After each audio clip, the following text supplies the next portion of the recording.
പിതാവിൻ്റെയും പുത്രൻ്റെയും പരിശുദ്ധാത്മാവിൻ്റെയും നാമത്തിൽ ആമേൻ. വചനവായന 352 ദിവസം. 1 പത്രോസ് 4-5 അധ്യായങ്ങൾ. അധ്യായം 4. ദൈവകൃപയുടെ കാര്യസ്ഥൻ. ശരീരത്തിൽ പീഡനമേറ്റ ക്രിസ്തുവിൻ്റെ മനോഭാവം നിങ്ങൾക്ക് ആയുധമായിരിക്കട്ടെ. എന്തെന്നാൽ ശരീരത്തിൽ സഹിച്ചിട്ടുള്ളവൻ പാപത്തോട് വിടവാങ്ങിയിരിക്കുന്നു. അവൻ ശരീരത്തിൽ ജീവിക്കുന്നിടത്തോളം കാലം മാനുഷിക വികാരങ്ങൾക്ക് അടിമപ്പെട്ടല്ല, ദൈവഹിതത്തിനൊത്താണ് ജീവിക്കുന്നത്. വിജാതീയർ ചെയ്യാൻ ഇഷ്ടപ്പെടുന്നത് പോലെ അഴിഞ്ഞാട്ടത്തിലും ജഡമോഹത്തിലും മദ്യപാനത്തിലും മധുരോത്സവത്തിലും നിഷിദ്ധമായ വിഗ്രഹാരാധനയിലും മുഴുകി നിങ്ങൾ മുൻപ് വളരെ കാലം ചെലവഴിച്ചു. അവരുടെ ദുർവൃത്തികളിൽ ഇപ്പോൾ നിങ്ങൾ പങ്കുചേരാത്തതുകൊണ്ട് അവർ വിസ്മയിക്കുകയും നിങ്ങളെ ദുഷിക്കുകയും ചെയ്യുന്നു. എന്നാൽ ജീവിക്കുന്നവരെയും മരിച്ചവരെയും വിധിക്കാനിരിക്കുന്നവന് മുൻപിൽ അവർ കണക്ക് കൊടുക്കേണ്ടി വരും. എന്തെന്നാൽ ശരീരത്തിൽ മനുഷ്യരെ പോലെ വിധിക്കപ്പെട്ടെങ്കിലും ആത്മാവിൽ ദൈവത്തെപ്പോലെ ജീവിക്കുന്നതിനു വേണ്ടിയാണ് മരിച്ചവരോട് പോലും സുവിശേഷം പ്രസംഗിക്കപ്പെട്ടത്. സകലത്തിൻ്റെയും അവസാനം സമീപിച്ചിരിക്കുന്നു. ആകയാൽ നിങ്ങൾ സമചിത്തരും പ്രാർത്ഥനയിൽ ജാഗരൂകരുമായിരിക്കുവിൻ. സർവോപരി നിങ്ങൾക്ക് ഗാഢമായ പരസ്പര സ്നേഹമുണ്ടായിരിക്കട്ടെ. കാരണം സ്നേഹം നിരവധി പാപങ്ങളെ മറയ്ക്കുന്നു. പിറുപിറുപ്പ് കൂടാതെ നിങ്ങൾ പരസ്പരം ആതിഥ്യമര്യാദ പാലിക്കുവിൻ. ഓരോരുത്തരും തനിക്ക് കിട്ടിയ ദാനത്തെ ദൈവത്തിൻ്റെ വിവിധ ദാനങ്ങളുടെ ഉത്തമനായ കാര്യസ്ഥൻ എന്ന നിലയിൽ മറ്റെല്ലാവർക്കും വേണ്ടി ഉപയോഗിക്കട്ടെ. പ്രസംഗിക്കുന്നവൻ ദൈവത്തിൻ്റെ അരുളപ്പാട് നൽകുന്നവനെ പോലെ പ്രസംഗിക്കട്ടെ. ശുശ്രൂഷിക്കുന്നവൻ ദൈവത്തിൽ നിന്ന് ലഭിച്ച ശക്തി കൊണ്ട് എന്ന പോലെ ശുശ്രൂഷിക്കട്ടെ. അങ്ങനെ എല്ലാ കാര്യങ്ങളിലും ദൈവം യേശുക്രിസ്തുവിലൂടെ മഹത്വപ്പെടട്ടെ. മഹത്വവും ആധിപത്യവും എന്നും എന്നേക്കും അവനുള്ളതാണ്. ആമേൻ. ക്രിസ്തീയ സഹനം.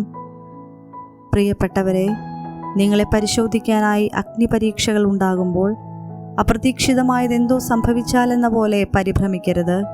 ക്രിസ്തുവിൻ്റെ പീഡകളിൽ നിങ്ങൾ പങ്കുകാരാകുന്നതിൽ ആഹ്ലാദിക്കുവിൻ.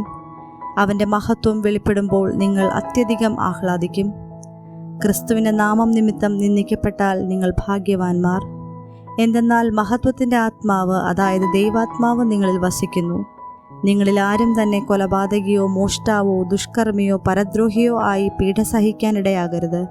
ക്രിസ്ത്യാനി എന്ന നിലയിലാണ് ഒരുവൻ പീഡ സഹിക്കുന്നതെങ്കിൽ അതിലവൻ ലജ്ജിക്കാതിരിക്കട്ടെ.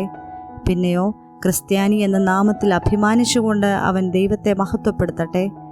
എന്തെന്നാൽ വിധിയുടെ സമയം സമാഗതമായിരിക്കുന്നു. ദൈവത്തിൻ്റെ ഭവനത്തിലായിരിക്കും അത് ആരംഭിക്കുക. അത് നമ്മിലാണ് ആരംഭിക്കുന്നതെങ്കിൽ ദൈവത്തിൻ്റെ സുവിശേഷം അനുസരിക്കാത്തവരുടെ അവസാനം എന്തായിരിക്കും? നീതിമാൻ കഷ്ടിച്ചു മാത്രം രക്ഷപ്പെടുന്നുവെങ്കിൽ ദുഷ്ടൻ്റെയും പാപിയുടെയും സ്ഥിതി എന്തായിരിക്കും?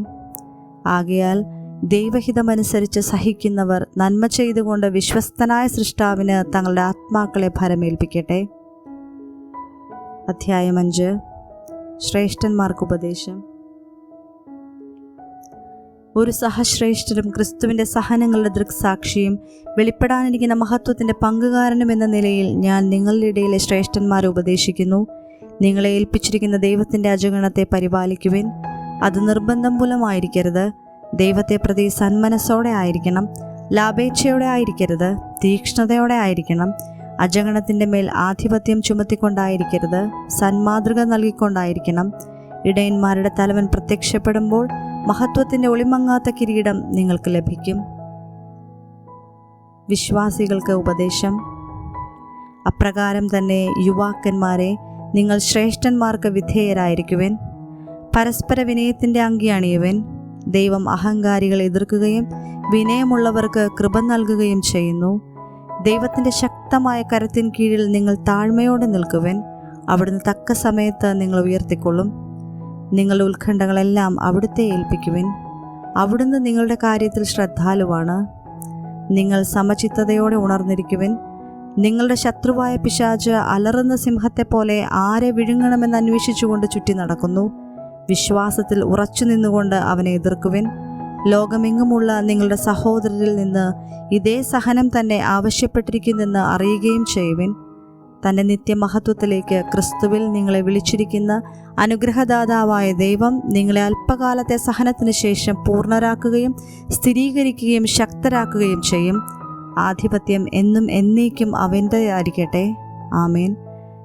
നിങ്ങൾ അവലംബിക്കുന്ന ദൈവകൃപ സത്യമായിട്ടുള്ളതാണെന്ന് ഉപദേശിക്കാനും സാക്ഷ്യപ്പെടുത്താനുമായി വിശ്വസ്ത സഹോദരനായി ഞാൻ കണക്കാക്കുന്ന സിൽവാനോസ് വഴി ചുരുക്കത്തിൽ നിങ്ങൾക്ക് ഞാൻ എഴുതിയിരിക്കുന്നു. നിങ്ങളെപ്പോലെ തിരഞ്ഞെടുക്കപ്പെട്ട ബാബിലോണിലെ സഭയും എൻ്റെ പുത്രനായ മർക്കോസും നിങ്ങൾക്ക് വന്ദനം പറയുന്നു. സ്നേഹചുംബനം കൊണ്ട് നിങ്ങൾ പരസ്പരം അഭിവാദനം ചെയ്യുവിൻ. ക്രിസ്തുവിലായിരിക്കുന്ന നിങ്ങൾക്ക് എല്ലാവർക്കും സമാധാനം. ദൈവവചനമാണ് നാം കേട്ടത്. നമുക്ക് ദൈവത്തെ സ്തുതിക്കാം.